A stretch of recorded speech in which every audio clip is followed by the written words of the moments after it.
दोस्तों, हमारा 11 पार्टी का डेलीगेशन विस्तृत रूप से लगभग 3 घंटे 5 सवा 5 के बाद से लेकर अभी तक चुनाव आयोग के साथ मिल के आया है। लगभग 20 लोग साथ गए थे 11 पार्टियों से। पहले जो मुख्य मुद्दा था, उस मुद्दे को पहुंचने से पहले एक उससे संबंधित मुद्दे के बारे में आपको बताना चाहता हूं, जो दुर्भाग्यपूर्ण है, लेकिन वो उठा था, हमने उस पर भी पक्ष रखा। वो ये है कि पहली बार हमारे को कुछ नियम बताए गए अंदर जाने के लिए। पहली बार कहा गया कि सिर्फ जो पार्टियां हैं उनके अध्यक्ष या उनके हेड जा सकते हैं। ये संभव नहीं है, ये प्रैक्टिकल नहीं है, ये कभी पहले नहीं हुआ। हम लोग सब लगभग 20 वर्ष से, मैं खुद कई डेलीगेशन लेके आया हूँ, ऐसा प्रतिबंध लगाना मतलब ये होगा कि जो वार्तालाप आवश्यक है गणतंत्र में, राजनीतिक पार्टियों और उनके रिप्रेजेंटेटिव्स और चुनाव आयोग के बीच वो हो ही नहीं सकता। दूसरा, हम लोग सब सूची देकर, नाम देकर जाते हैं। कोई ऐसा व्यक्ति जो किसी रूप से अधिकार क्षेत्र नहीं रखता है जाने का, वो नहीं जाता है अंदर। इसलिए इस प्रकार से बाध्य करना कि हर पार्टी का सिर्फ 2 व्यक्ति अलाउ होगा। आज आप देखें, बड़ा दुर्भाग्य है, 11 पार्टी हैं, तो अगर 2 लोगों का नियम भी देखा जाए तो 22 लोग अंदर जाने चाहिए।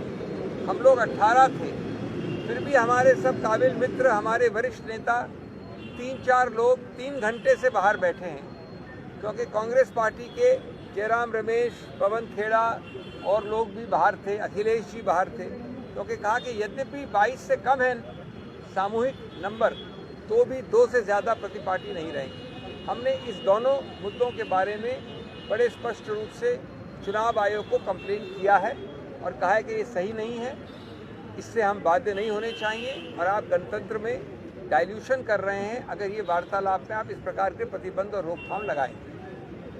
अब हम आते हैं जो मुख्य मुद्दा है, जिसके बारे में हम गए थे, जिसपे लगभग 2.5-3 घंटे से वार्तालाप चल रहा है। सभी लोग बोले, मैं सिर्फ बिंदु आपके सामने रख रहा हूँ। पहला बिंदु जो हमने रखा वो ये था कि 2003 से आज 22 साल निकल गए हैं, कम से कम 4-5 चुनाव बिहार में हो चुके हैं। क्या वो सब चुनाव गलत थे? क्या वो सब चुनाव नियम के अनुसार नहीं थे? दूसरा मुद्दा, अगर आपको ये SIR रिवीजन, इंटेंसिव रिवीजन करना था, तो ये अचानक लगभग जून के अंत में घोषणा कैसे की? पहली बार ये निर्णय कैसे और क्यों लिया? मान भी लिया जाए कि SIR की आवश्यकता है, तो उसको जनवरी, इस चुनाव के बाद, दिसंबर-जनवरी के बाद इत्मीनान से, व्यापक रूप से, बहुत ध्यान से किया जा सकता था। आज आपने लगभग 1 महीना जुलाई दिया है इस बड़े भारी भरकम काम के लिए। 7.25 करोड़ इलेक्टर्स के विषय में 1 महीने का एन्यूमरेशन है। उसके बाद जो भी कुछ चीज़ें करनी हैं, चुनौतियां देनी हैं, ठीक ठाक करना है, उसके लिए 2-3 महीने और हैं। जब 2003 में आपने किया था, तो उसके 1 वर्ष बाद राष्ट्रीय चुनाव था, 1 वर्ष 12 महीने बाद। जब 2003 में आपने किया था, तो उसके 2 वर्ष बाद असेंबली का चुनाव था। इस बार आपके पास मात्र महीना, 1.5 महीना है। ये इतने बड़े काम के लिए सही नहीं है। नंबर 3, जो आप दस्तावेज मांग रहे हैं, पिछले 1 दशक से हर चीज़ के लिए आप आधार मांगते हैं, हर चीज़ के लिए आप राशन कार्ड या आधार का कॉम्बिनेशन देखते हैं। आज पहली बार आप ये कह रहे हैं कि आपका जो चुनाव में इलेक्टोरल रोल में नाम है, वो नहीं माना जाएगा अगर आपके पास बर्थ सर्टिफिकेट नहीं होगा। और एक कैटेगरी, एक श्रेणी में वो जन्म का दस्तावेज आपके पिताश्री और माताश्री का भी होना चाहिए, अगर आप 1987 से 2012 के बीच में पढ़ते हैं।